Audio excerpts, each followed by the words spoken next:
Hello, Wallingford. Welcome back to another show and tell. We're very happy to be with you here again today.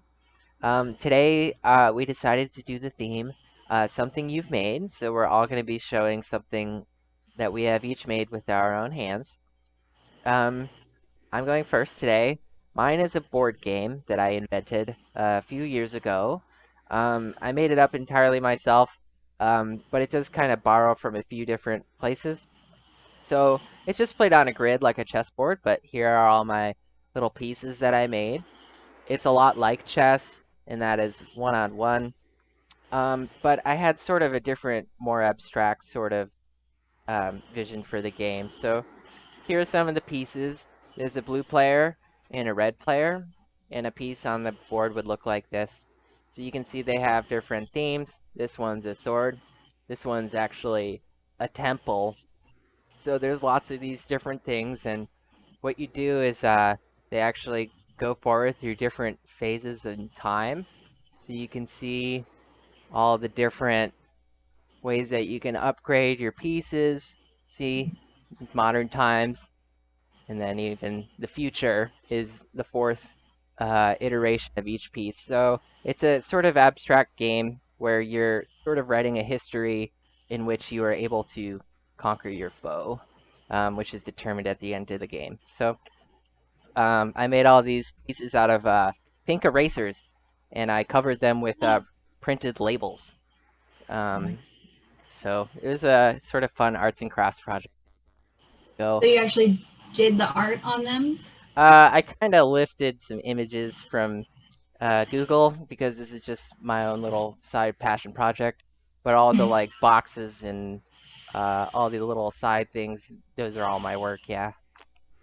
Anyway, Cool. something I made. You're next, Denise.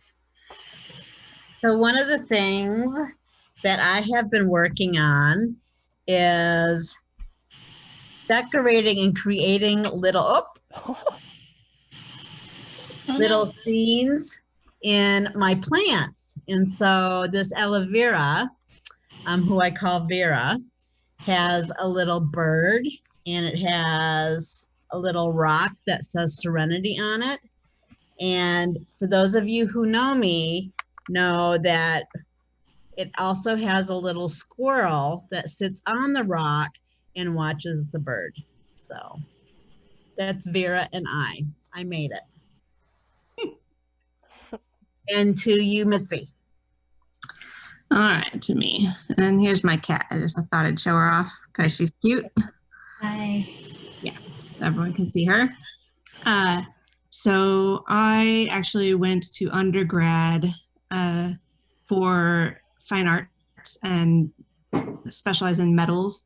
So I did small metals and large metals, and I settled really on like medium size welding. But from my like jewelry making years, I was really into casting metal. So I taught some casting classes and mold making at the end of my career. So this is a necklace from a cocktail series. It was called Cocktail, like cocktail rings, and they're actually the little knives, the little swords you get cherries on when you go to the bar. Yeah. And the little plastic ones, and I cast them all in silver. So this is fine silver, and then twisted them all up, and there's rings that had little cocktail knives and like made out of these. I don't have any of the rings. I sold all the rings, but I kept this necklace because a friend loved it. And then I don't know why I just kept it for forever. And then at the end, there's like a little cast amethyst or like a bezeled amethyst at the end. I don't know. So anyway, that's my necklace. That's super cool. It's Ashley. Okay. So the former executive director of the Senior Center, Kathleen, if you all remember her, she invited me one year to this Valentine's Day craftacular.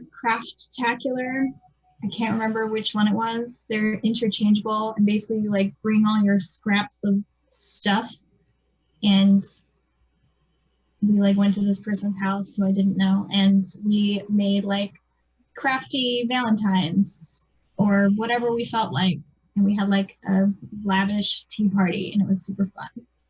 And anyways, I made this little like hanging forest diorama situation out of everyone's craft that they brought to the craft/craftacular.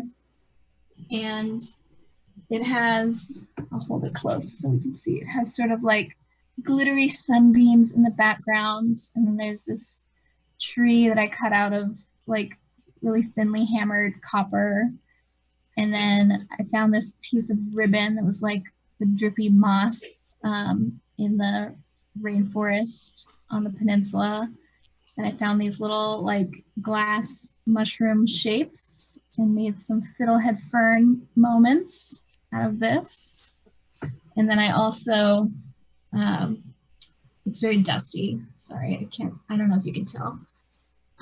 It's like, she's gross. She's dusty.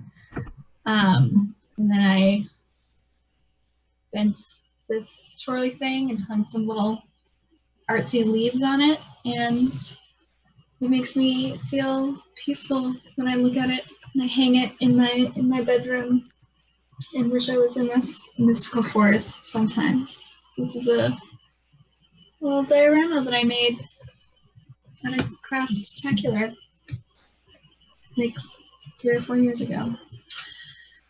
So yeah, we hope that you are being creative during this time as well. I know that that's one thing that has been helping me to cope, is working on little projects like that. Haven't made any mossy dioramas in the past couple months, but you know, I'll work up to that.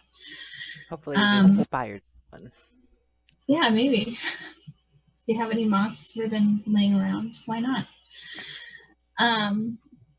So yeah, thanks for joining us again, and we hope you're all well, and we look forward to seeing you soon.